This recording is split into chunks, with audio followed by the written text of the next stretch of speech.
A and B news కి స్వాగతం. Gurazala MLA కాసుకి ప్రభుత్వం విప్ మరియు ఎమ్మెల్సీ జంగా మధ్య తీవ్ర విభేదాలు. కాసు మహేష్ తన వ్యక్తిగత స్వార్థ రాజకీయాల కోసం పచ్చగా ఉన్న పల్నాడు పల్లెల్లో చిచ్చు పెడుతున్నారు అంటూ ఎమ్మెల్సీ జంగా తీవ్ర ఆగ్రహం వ్యక్తం చేశారు. ఎమ్మెల్సీ జంగా కృష్ణమూర్తి స్వగ్రామంలో తనకు గాని గ్రామ సర్పంచ్ కు సమాచారం స్థానిక ఎమ్మెల్యే కాసు కార్యక్రమం నిర్వహించడంపై ఫైర్ అయిన ఎమ్మెల్సీ జంగా రోజురోజుకు ముదురుతున్న ఎమ్మెల్సీ మధ్య వివాదం.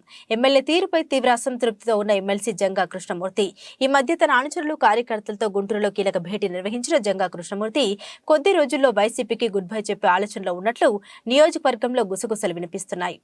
బీసీ కౌన్సిలర్ సంబంధించి రాజీనామా చేసినప్పుడు శాసనసభ్యులు మాట్లాడిన మాటలు చూస్తే బెదిరిస్తున్నారా, లేకపోతే బడుగు బలహీన వర్గాలకు సంబంధించినటువంటి ఎస్సీ ఎస్టీ బీసీ మైనార్టీ వర్గాలకు సంబంధించిన ప్రజాప్రతినిధులుగా ఉండకూడదా?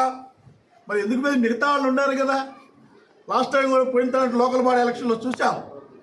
ఆ రోజున పోటీ చేసినట్టు కొంతమందిని అదే బట్రుపాలెనికి సంబంధించి కానివ్వండి, గురజాల ఉన్న దాచిపల్లి మండలంలో శ్రీనగర్ సంబంధించినటువంటి వ్యక్తుల్ని ఎస్టీగా ఉన్నారు, ఎస్టీగా ఉన్నారు కాబట్టి వాళ్ళు సస్పెండ్ చేశారు పార్టీ నుంచి. వీళ్ళకి అధికారం లేకపోయినప్పుడు కూడా ఎక్కడ కూడా ఒక శాసనసభ్యులకి పార్టీలను సస్పెండ్ చేసే అధికారం లేదు. ఆ పార్టీకి సంబంధించినటువంటి పార్టీ నిర్ణయాల ప్రకారం పార్టీకి సంబంధించిన డిసిప్లినరీ కమిటీ ఉంటుంది. ఆ కమిటీ సముచ్చాలకు కానీ ప్రకటన చేసి సస్పెండ్ చేసిన పరిస్థితి ఉంది.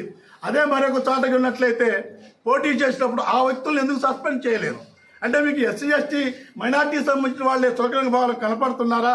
వాళ్ళు ప్రజాప్రతినిధులు ఉండకూడదా అనే విషయాలు కూడా మేము స్పష్టంగా కడుతున్నాం. ఇలాంటి విషయాలు కట్టి పెట్టండి.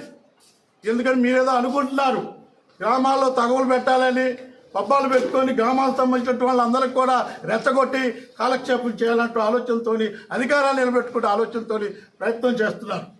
ఇది ఆలోచించాల్సిన విషయం. నియోజకవర్గానికి సంబంధించిన ప్రజలకు కూడా మీ అందరికీ మనవి చేస్తాను.